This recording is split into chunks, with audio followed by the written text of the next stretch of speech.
출애굽기 2장입니다. 11절부터 12절까지 같이 한번 읽어보겠습니다. 모세가 장성한 후에 한 번은 자기 형제들에게 나가서 그 고역함을 보더니 어떤 애굽 사람이 어떤 히브리 사람 곧 자기 형제를 치는 것을 본지라. 좌우로 살펴 사람이 없음을 보고 그 애굽 사람을 쳐 죽여 모래에 감추니라. 자, 방금 읽었던 말씀의 사건은 모세란 사람에게 인생에서 가장 중요한 전환점을 맞게 되는 사건입니다. 이 사건 전과 이 사건 이후의 모세는 완전 다른 사람입니다. 자, 모세는 아까 말한 것처럼 하나님께서 이스라엘 백성들을 애굽에서 인도하게 내기 위해서 지도자로 세운 사람입니다. 하나님께 정말로 귀하게 쓰임받은 사람입니다. 여기 계신 우리 청년 형제 자매님들도 내가 정말 쓰임받는 사람이 되고 싶다는 생각 하실 겁니다. 근데 정말로 우리가 어떻게 하면 하나님 앞에 쓰임받는 사람이 될 수 있을까요? 그 이야기 중에 그 비밀 중에 하나를 이 모세를 통해서 풀어보시기 바랍니다. 자, 모세는요, 방금 읽었던 사건 전의 모세와 이 방금 읽었던 사건 이후의 모세가 다르다 그랬잖아요. 연단받기 전의 모세와 연단받은 이후의 모세는 완전 다른 사람입니다. 자, 그런데 먼저 여기에서 하나님께서 모세를 쓴 그 연단이라고 하는 것은요, 하나님께서 특별하게 쓰기 위해서 찍기를 제하는 과정입니다.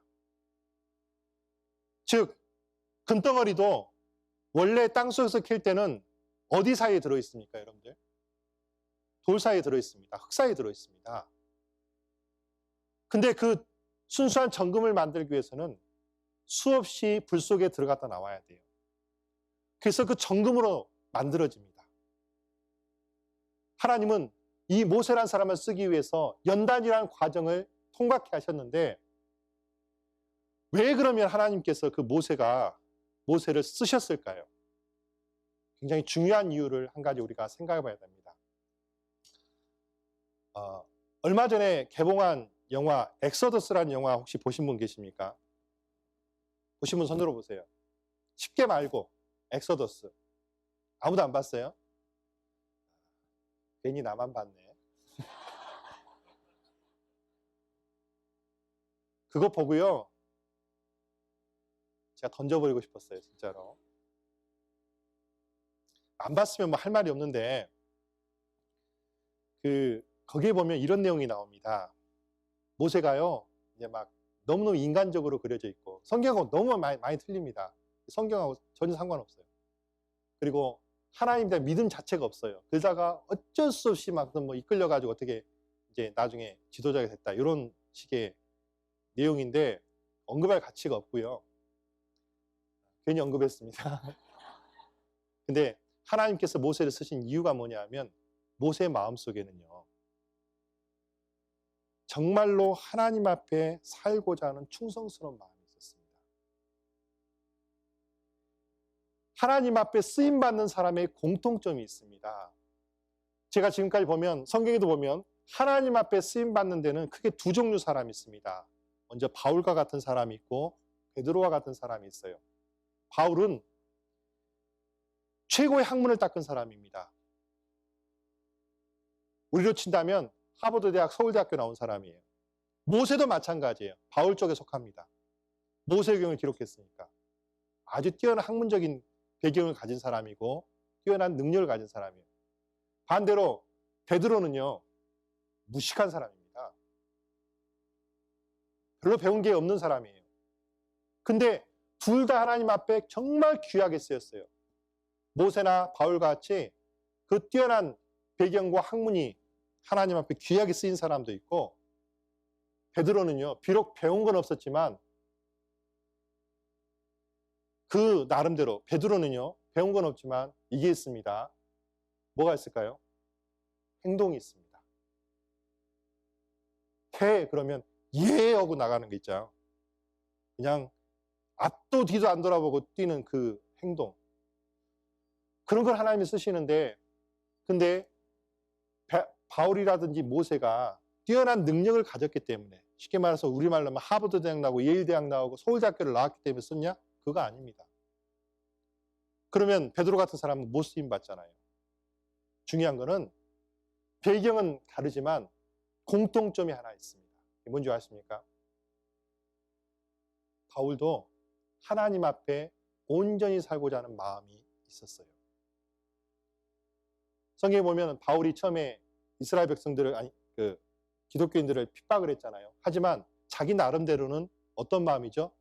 하나님 앞에 충성스러운 마음이었어요. 모세도 하나님 앞에 어떤 마음이 있습니까? 백성을 구하고자 하는 마음이 있었어요. 베드로도 보면요. 뭐라고 되어 있냐면 하나님 앞에 정말로 주님을 따르고자 하는 마음이 있습니다. 다른 사람은 다 버려도 나는 주님을 따르겠습니다. 그런 마음이 있었습니다. 그런 중심의 마음이 있는 사람을 하나님이 쓰십니다. 근데 그런 마음이 다 있다고 해서 쓰지는 못합니다. 왜냐하면 그런 마음이 있을지라도 찌꺼기가 많이 섞여 있으면 하나님께서 바로 쓰지 못해요. 그 찌꺼기를 제거하는 과정이 필요합니다. 자, 그것을 모세의 인생을 통해서 간단하게 한번 봐보겠습니다. 일단 먼저 모세란 사람은요 참 행운아였죠. 어때요? 모세는 사실은 죽을 수밖에 없는 사람이었는데 히브리인이었음에도 불구하고 바로의 공주의 아들이 됐습니다. 정말로 행운입니다. 그래서 이 모세가요 바로의 공주의 아들로서 40년 동안 애굽에서 궁중의 모든 학문과 모든 것을 습득했다고 성경에 되어 있습니다. 사도행전 7장에. 그래서 말과 행사가 능했다라고 성경에 기록되어 있습니다. 말과 행사가 능했다는 얘기는 무슨 뜻일까요? 능력이 아주 좋았다는 얘기입니다. 먼저 말을 잘했다. 지식이 많은 거죠. 행사가 능했다. 어떤 일을 맡겨도 야무지게 일을 잘 처리한 거예요. 옛날 이집트 건설 같은 거 많이 했을 거니까 그런 거 일 맡기면요 일을 착착착착 잘 처리했던 겁니다. 아주 유능한 사람이었습니다. 근데 이 모세란 사람은요 그런 유능한 것을 하나님께서 바로 쓰신 게 아닙니다. 이 모세 마음속에는 백성을 사랑하는 마음이 있었습니다. 성경을 보겠습니다. 히브리서 11장입니다.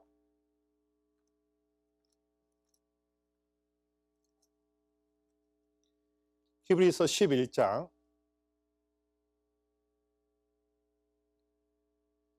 24절 25절 말씀 26절까지 같이 한번 읽어보겠습니다. 믿음으로 모세는 장성하여 바로의 공주의 아들이라 칭함을 거절하고 도리어 하나님의 백성과 함께 고난받기를 잠시 죄악의 낙을 누리는 것보다 더 좋아하고 그리스도를 위하여 받는 능욕을 애굽의 모든 보화보다 더 큰 재물로 여겼으니 이는 상주심을 바라봅니다. 이 말씀에 보면 모세는 장성해서 바로의 공주의 아들이 칭함을 거절했다고 되어 있습니다. 바로의 공주의 아들이라고 칭한다고 하는 것은 엄청난 권력과 부와 호의호식이 기다리고 있는 거예요. 근데 모세가 왜 그것을 거절을 했을까요? 그 이유를 이제 우리가 생각을 해보면 모세가 이제 그 갈대 상자에 담겨가지고 나일강에 버려졌을 때 그때 모세의 누이 미리암이 어떻게 되나 보고 있었잖아요. 근데 그때 바로의 공주가 와가지고 아이가 우니까 열어보니까 히브리 아이다. 그 당시 히브리 아이는 어떻게 해야 됩니까? 죽여야 됐어요. 근데요 하필 그때 울었어요. 우니까 그 공주 마음속에 어떤 모성애, 불쌍히 여기는 마음이 든 겁니다. 그래서 그 아이를 살려야 되겠다는 생각이 든 거예요. 근데 이제 요즘 같으면 그냥 데려다가 부주 먹이면 되는데 그때는 그게 잘 안 됐던 것 같습니다. 물론 궁중에 들어가도 충분히 유모는 구할 수 있을 거라고 생각이 드는데 마침 그때 미리암이 싹 나와가지고 이 아이를 먹일 유모를 찾아오리까 하잖아요. 아 그래라. 근데 그때 그 유모로 데려온 사람이 누구였어요? 모세의 친어머니입니다. 놀라운 일이잖아요. 그래서 모세의 친어머니가 모세가 젖을 뗄 때까지 모세를 키우게 되는 거예요. 합법적으로. 바로의 공주의 아들로. 자, 요즘은 이유식 떠먹이고 못 떠먹이고 그래서 젖을 빨리 떼는데 실제로 옛날에는 그렇지 않았습니다. 최소한 3살, 길게는 5살까지 아이를 젖을 먹입니다. 3살만 되더라도 4살만 되더라도 많은 걸 기억합니다. 그 모세의 친어머니가 모세의 마음속에 뭘 가르쳐 줬을까요? 너는 히브리 사람이란 것을 아마 기억하게 했을 겁니다. 모세는요, 바로의 공주의 아들로 다시 이제 젖을 뗀 다음에 바로의 공주한테 데려다 줬잖아요. 그리고 40년을 삽니다. 40세가 될 때까지. 40년 동안 애굽의 궁궐에서 공주의 아들로 자라지만 모세의 마음속에는 뭐가 있어요? 나는 히브리 사람이라는 생각이 늘 떠나지 않았던 거예요. 그리고 자기 백성들이, 자기 동족들이 고역당한 걸 보니까 마음속에서 분이 일었던 겁니다. 그리고 아까 말한 것처럼 그에게는 권력도 있었죠. 그에게는 말도 잘하는 어떤 지식도 뛰어났죠. 행사도 능했잖아요. 모든 것이 유능했잖아요. 그래서 자기의 힘으로 자기 백성들을 구하겠다는 혈기가 나온 거예요. 만약에 모세가 정말로 그냥 그저 편안하게 살고 싶어하는 마음을 가지고 있는 사람 같았으면요, 자기 동족이 그렇게 고역을 당하고 그런 고난을 당해도 그냥 모른 체하고 아마 넘어갔을 겁니다. 근데 모세는요, 자기가 히브리 사람이라는 걸 알아요. 그리고 그것 때문에 괴로워해요. 그러면서 자기 힘으로 이 백성을 구하려고 나선 거예요. 근데 그 아까 말했던 그 엑소더스라는 영화에서 이 모든 것이 다 빠져 있어요. 거기 보면 지가 히브리 사람이라는 것도 모르고 그런 마음도 없고 심지어는 하나님도 안 믿어요. 그런 영화는 보지 마세요. 저 한 사람 본 걸로 저는 그래도 혹시라도 뭐가 있나 싶어 가서 봤는데 못 보겠다. 왜? 그냥 영화로 보면 재밌지만 성경적인 시각으로 봤을 때 너무 화가 났어요. 쉽게 말고요. 옛날 만들었던 쉽게 말고 최근에 나온 영화를 말씀드리는 겁니다. 자, 그런데 여러분들 아시는 것처럼 그 모세가 이스라엘 백성을 구하려고 했던 것은 어떻게 됐어요? 실패했습니다. 왜 그랬을까요? 아직 많이 미숙했습니다. 자, 먼저 4페이지를 보겠습니다.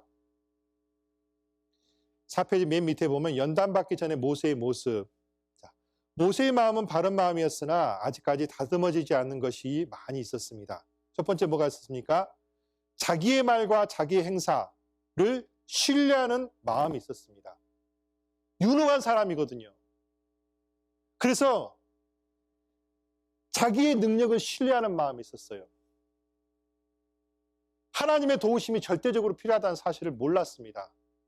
여러분들, 내가 하겠다고 나서는 사람 하나님 안 쓰십니다. 우리 교회의 특징이 내가 전도사 하겠다고 나선 사람 안 시키거든요. 내가 뭐 하겠다고 나서는 사람 안 시킵니다. 자기를 신뢰하는 마음이 있으면 하나님 일을 그르치기 때문에 그래요. 또한 모세에게는 뭐가 있었습니까? 5페이지 메뉴에 뭐가 있었습니까? 혈기가 있었습니다. 분을 참지 못하는 마음이 있었어요. 그래서 큰 일을 저질렀습니다. 사람을 죽인 겁니다. 평상시에 이 분한 마음이, 그 노예들을 대하는 모습을 보고 분한 마음이 끊임없이 있었을 거예요. 그것이 순식간에 표출이 된 겁니다. 어떤 행동이든지 갑자기 일어나는 법은 없습니다. 그만큼 모세의 마음속에는요, 백성을 생각하는 마음이 있었던 거예요. 근데 그를 절제를 못했지 않습니까? 그 절제를 못했다는 것은 뭘 의미하냐면 자기 행동의 결과를 깊이 생각하지 못하는 미숙함이 있는 겁니다.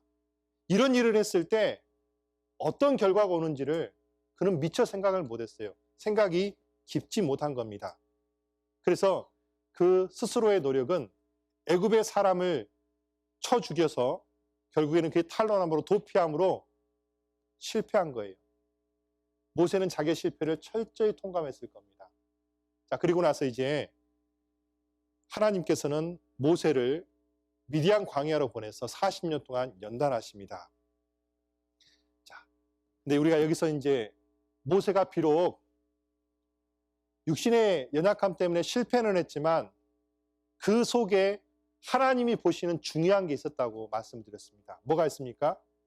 마음 중심성에 충성이 있었어요. 그래서 사실 그 충성이 없는 사람, 마음속에 하나님에 대한 순종과 복종과 순종이 없는 사람, 그 충성이 없는 사람은요, 하나님께서 안 쓰십니다. 비록 미숙한 게 많고 혈기도 있고 하지만 마음이 바른 사람은요, 하나님께서 쳐가지고 깎아가지고 하나님 일꾼으로 세우셔요. 그래서 하나님의 일꾼 중에서 좀 혈기가 많고 미숙한 사람일수록 고생을 많이 하는 거예요.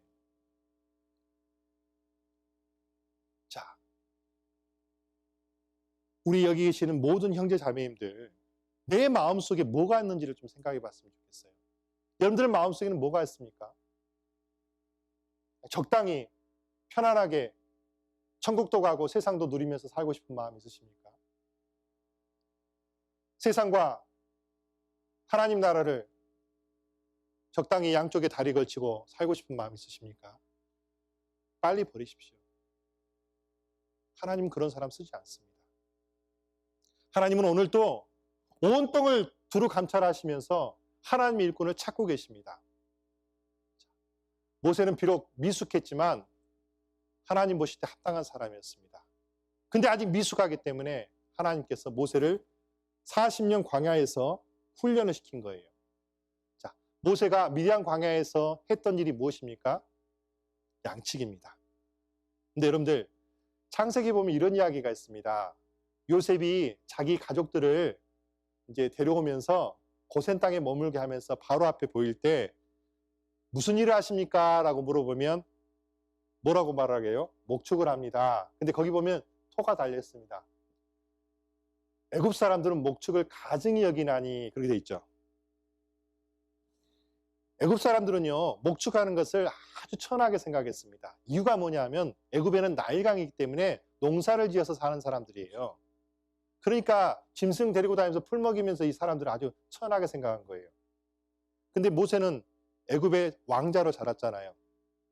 모세의 마음에도 그 사회에서 가장 천하게 생각하는 직업이 뭐라고요? 목축, 양치는 거예요. 근데 하나님이 모세를 어디다 집어넣어 버린 거예요? 그 가장 천하고 가장 낮은 곳에 집어넣어 버린 거예요. 얼마 동안? 40년 동안. 자, 미디안 광야 40년은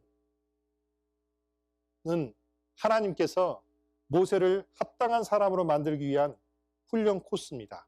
자, 6페이지를 보겠습니다. 이 40년을 사는 동안에 양을 치면서, 그리고 그 양을 치면서 하늘을 바라보면서 하나님만 의지하는 법, 그리고 양을 보면서 하나님께서 모세를 가르치시고 바꿔가셨어요. 이번 모세의 변화를 보겠습니다. 6페이지 중간에 보면 온유한 사람으로 바뀌었다. 여러분들 민수기에 보면 그 모세가 후처를 취했을 때 미리암과 아론이 와가지고 막 힐난을 하잖아요. 근데 보면은 모세가 세상에 있는 모든 사람보다 온유함이 승하다 이런 말이 기록돼 있죠. 원래 모세는 어떤 사람이었어요? 혈기가 많은 사람입니다. 누가 뭐라 그러면은 올라오는 사람이에요. 근데 성경에 보면 모세를 막 이렇게 막 비난을 해도 아주 온유했어요. 그런 사람으로 하나님께서 바꿔놓으셨습니다. 그리고 이제 그 모세는요, 정말 애굽의 호의호식에 벗어나서 광야에서 아주 단순하게 살았을 겁니다.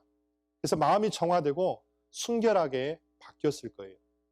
그리고 또 한 가지, 자기의 무력함을 깨닫고 오직 하나님을 의지하는 사람으로 바뀌었을 겁니다. 왜? 양을 치려면요, 하나님이 도와주지 않으면 안 되거든요. 자기가 양을 지켜야 되고, 그 과정을 통해서 양들이 목자를 의존하는 것을 봤을 거예요. 그리고 자기도 하나님을 의지하는 법들을 배웠을 겁니다. 그리고 문제는 자기가 40년 동안 배웠던 그 수많은 학문들, 그 모든 재주들, 자기의 모든 행사가 양 치는데 필요해요, 안 필요해요? 하나도 필요 없어요.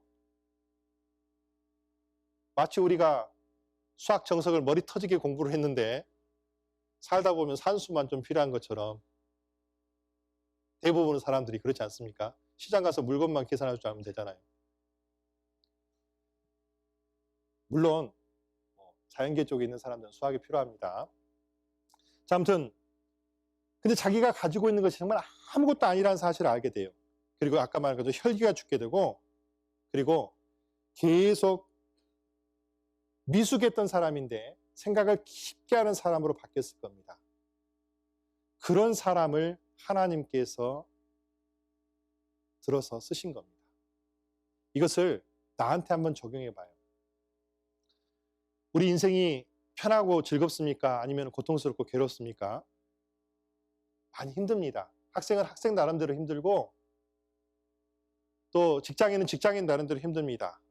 근데 여러분들 아십니까? 그 모든 걸 하나님께서 내게 주신 큰 하나님의 계획 가운데 있다는 사실을 아십니까? 여러분들이 하는 공부와 여러분들이 하는 그 직장 생활, 여러분들이 사는 모든 가족 환경, 하나님께서 다 쓰십니다. 내가 순종만. 다만 하나님은 그것을 통해서 나를 깎아가시는 거예요.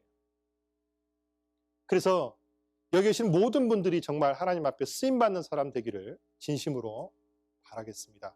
그래서 하나님은 모세를 부르셨고, 그 부르심에 응답해서 모세는 하나님의 일을 하게 된 겁니다.